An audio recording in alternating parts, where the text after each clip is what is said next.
Hello ladies and gentlemen, this is Blue Maxima, and for God's sake, why didn't you show up before? This is Ice Cream Surfer. This is a scrolling shooter from Hidden Trap? I'm not going to go to the home screen because that means I'll lose access to the leaderboards, but yeah, it's by Hidden Trap and Dolores Entertainment, which is all the more weird when you're talking to a guy on the bloody press email and you keep seeing Dolores despite the fact that the person you're talking to is actually a guy. Anyway, this is a very simple scrolling shooter. There's really not that much to it. You've got a gallery which contains pictures that you unlock. These are basically just concept art. And you get these by completing certain things, getting certain pickups and levels, nothing too out of the ordinary. You can select whatever level you like. I have gotten to the very end, but I couldn't beat the final level because I just got really pissed off at it. And you have online leaderboards.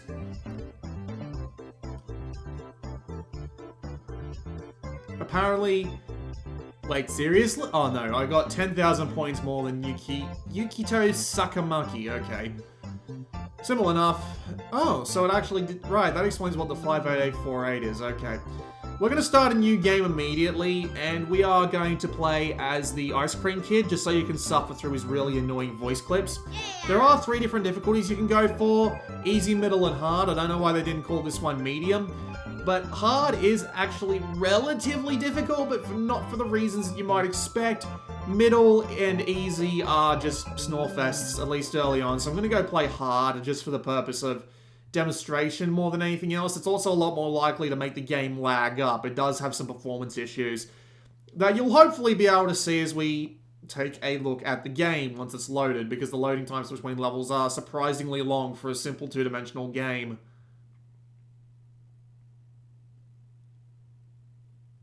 Anytime it wants to load.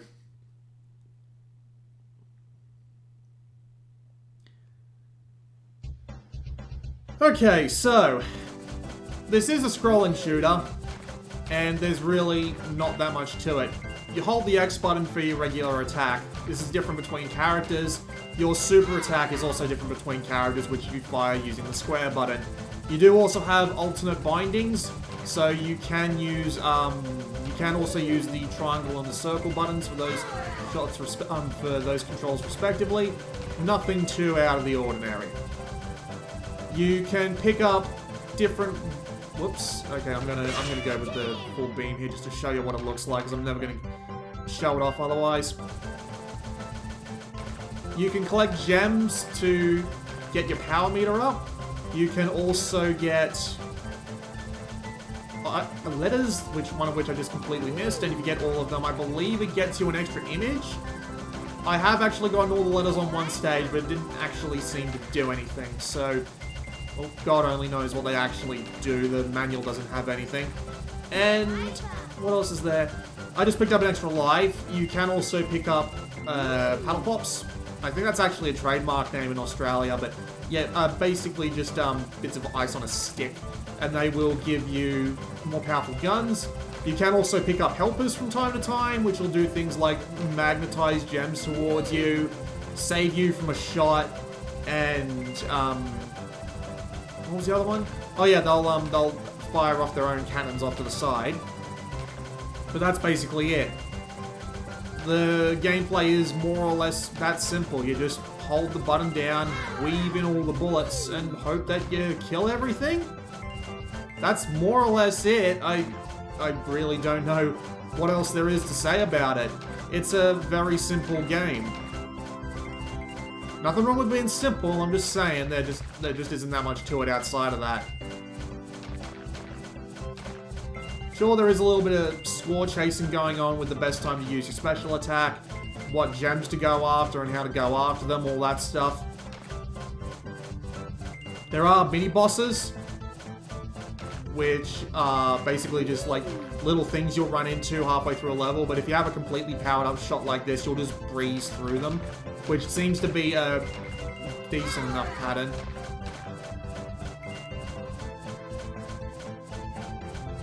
And you've got big bosses at the end, which I've literally just come across. I have some fantastic timing. And the big bosses are usually multi-phase with different kinds of shots and stuff.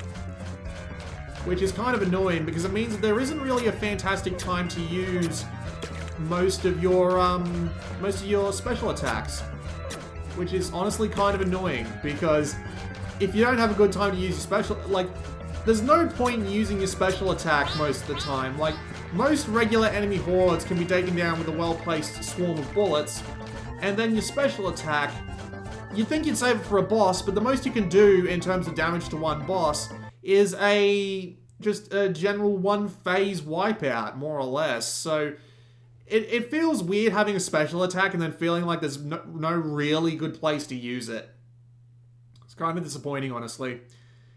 There is a few differences between characters, and the major difference is that all their guns are different. Now, this wouldn't be a huge issue, except for the fact that some of them are short range, and the game doesn't seem designed around that. There are some bosses in particular which will have like little dudes popping up from the bottom of the screen where you can't predict them. They'll be completely random.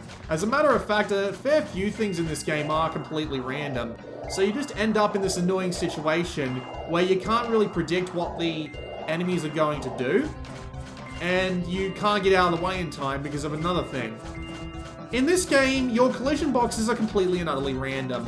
I don't know who did the programming for this game, or at the very least for the collision masks, which is to say what parts of you count as being hit and what parts of you don't count as being hit.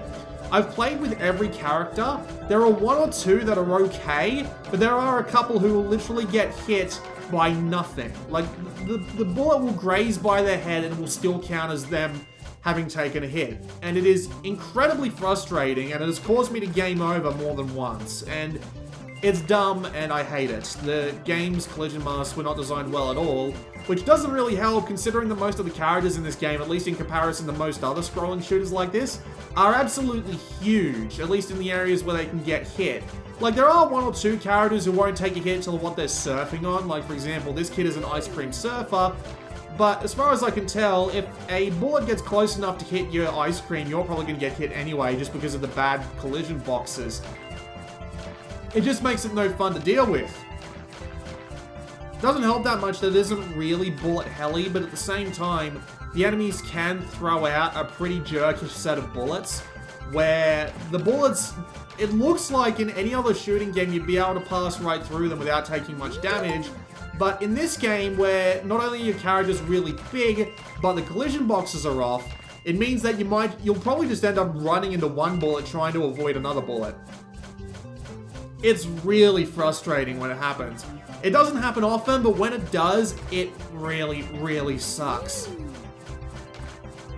And again, it isn't really helped by the fact that at least the default shots of some characters are way too short in range, and it doesn't feel like the game was designed around that at all, especially since all of these enemies can fire off shots without warning, so you end up in a position where you have to get close and risk dying in order to actually stand a chance of hitting anything. Either that or just hang back and hope that they'll all swing by, but, you know, you're not going to be going for a high score if you do that. And that's just the most frustrating part, honestly. Short range guns on a game that doesn't feel like it was designed for them, with hitboxes so big that it's almost impossible to avoid some bullets, is a bad shooter. That's all I can say to it. It's a horrible design philosophy for a shooter, and it doesn't work very well at all. Doesn't help that sometimes the backgrounds can be so fucking bright that it becomes almost impossible to see the bullets. Like, if they were at their maximum size all the time, like, next time you see an enemy bullet, watch it closely. It pulsates from large to small, right? And this isn't a problem. Like, in and of itself, it's not really an issue. It's just that you end up seeing it shrink and grow.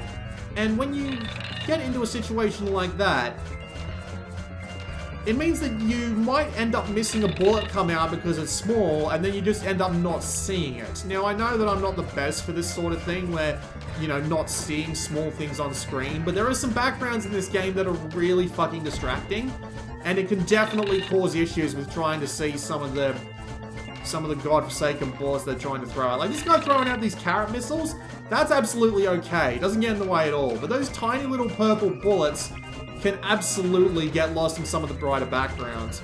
That's really the only positive I would say this game's got going for it, in my personal opinion. The music is just purely okay, and the call-outs of these characters are just annoying.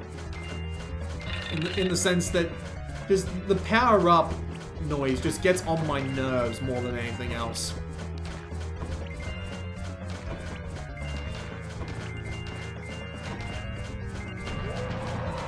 And even with these problems, the game is too bloody easy. Like, look at that. I'm on the hardest difficulty, and I just got through the first 2 levels without getting touched. That's actually impressive. Like, I'm usually not very good at games. I'm sure that people who've been watching this channel for a long time can attest to that, but for whatever reason, I'm actually doing pretty well here. And, I mean, I'm basically just following the same rules I use when I play the Origin or the Second in Darius Burst Chronicle Saviors. Focus mainly on dodging the bullets and just hold the fire button and eventually you'll hit something. That is pretty much the rule to go for in this game. That is pretty much it. I mean, I guess I can say that the graphics look decent enough. Like, I got nothing massively wrong with it, except for the fact that the backgrounds can be distracting. Although there are some weird technical glitches I've run into.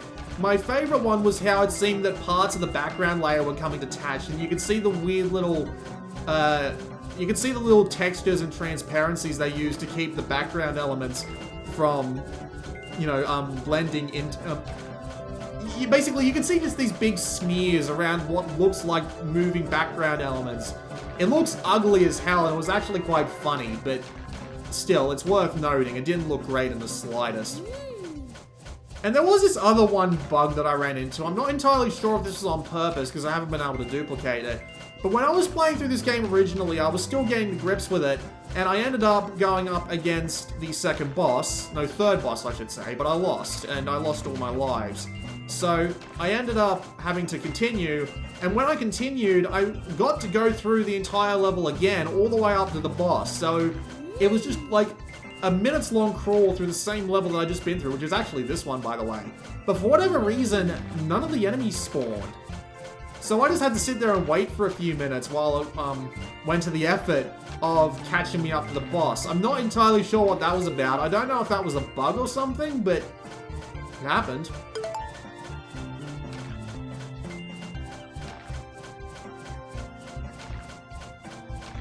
Honestly, I haven't actually played hard mode before this point, so I am actually really having trouble telling what the difference is. I think there might be more bullets. I think they might be letting off more bullets, but other than that, it seems to be roughly the same game. Like, even the bosses have been almost identical. Yeah, there are definitely more bullets than they were before. Yeah, like, that wasn't a good situation there. I was going to get my shit kicked in no matter what in that case. Right, what I'm going to do is I'm going to go to stage 4, and I'm going to play as a different character. I'm going to play as a character who has a short range attack, so you can see just how much of a pain in the ass it is to deal with a character like that. I think this is stage 4. We'll play as the Yeti.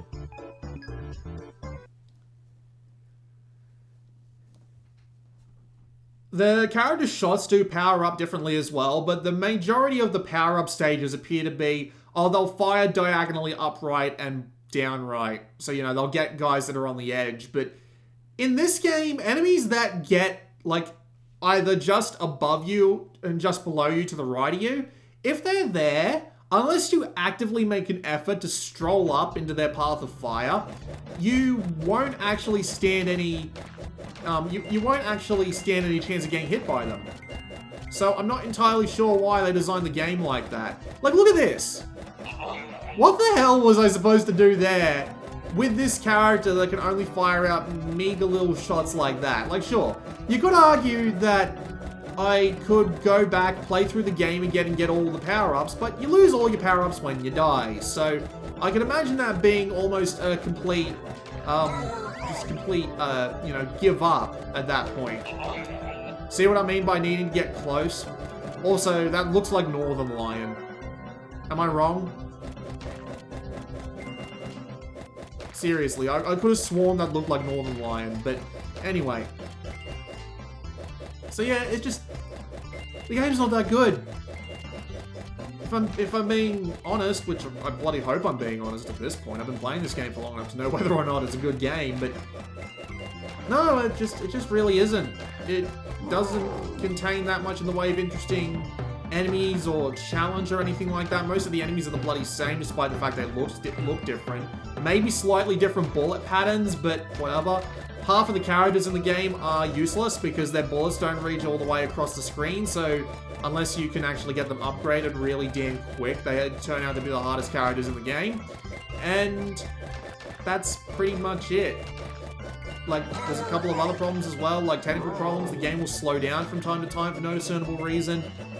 The weirdness of being able to having to go through the same level again, just with no enemies to wait for another attack at a boss, and just things like the bullets being harder to see than they really should be, and just generally uninteresting. And that's more or less it. Yeah, I was kind of screwed there no matter what I did. I guess we'll watch this cupcake melt. Does that even make any sense? Does that even make any real sense? I don't even know. That was a look at Ice Cream Surfer. It's not worth the time. There are tons better shooters out there. Get Soldner X2 if you want something around this game's price range. And if you're looking for the ultimate in scrolling shooters, you want Darius Burst Chronicle Saviors. That game is ace. That game is absolute ace. It's the best scrolling shooter that isn't a bullet hell that I've played, and to be fair, I've actually played a lot of them over the past couple of years, so I like to think I would know. Either way, this has been Blue Maxima, and I will see you all next time.